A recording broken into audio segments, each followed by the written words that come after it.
Ezekiel 17. Two eagles in a vine. The word of the Lord came to me, Son of man, set forth an allegory and tell it to the Israelites as a parable. Say to them, this is what the sovereign Lord says. A great eagle with powerful wings, long feathers, and full plumage of varied colors came to Lebanon, taking hold of the top of the cedar. He broke off its topmost shoot and carried away to the land of merchants, where he planted it in the city of traders. He took one of the seedlings of the land and put in fertile soil. He planted it like a willow by abundant water. It sprouted and became a low-spreading vine. Its branches turned towards him, but its roots remained under it. So it became a vine and produced branches and put on leafy boughs.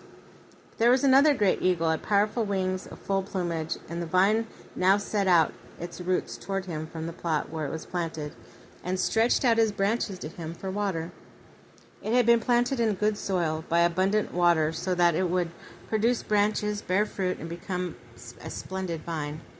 Say to them, this is what the sovereign Lord says. Will it thrive? Will it not be uprooted and stripped of its fruit so that it withers?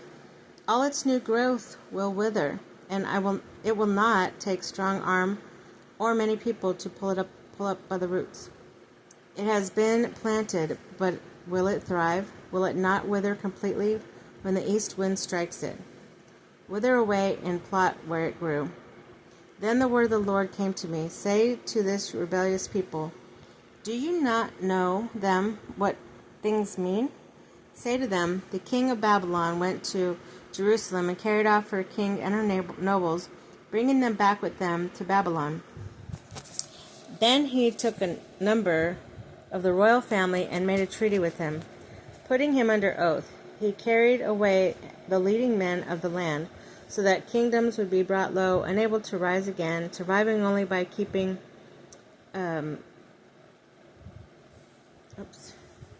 his treaty. Sorry, I have a glare on my phone. But the kings rebelled against him by sending his envoys of Egypt to horses and a large army. Will he succeed?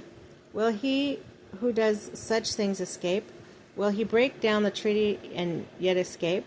As surely as I live, declares the sovereign Lord, he shall die in Babylon, in the land of the king who put him on the throne, whose oath he despised and whose treaty he broke. Pharaoh with his mighty army and great horde will be of no help to him in war. When ramps are built and siege works erected to destroy many lives, he despised the oath by breaking a covenant. Because he had given the hand in pledge, and yet he did all these things, he shall not escape. Therefore this is what the sovereign Lord says, as surely as I live, I will repay him for despising my oath and breaking my covenant.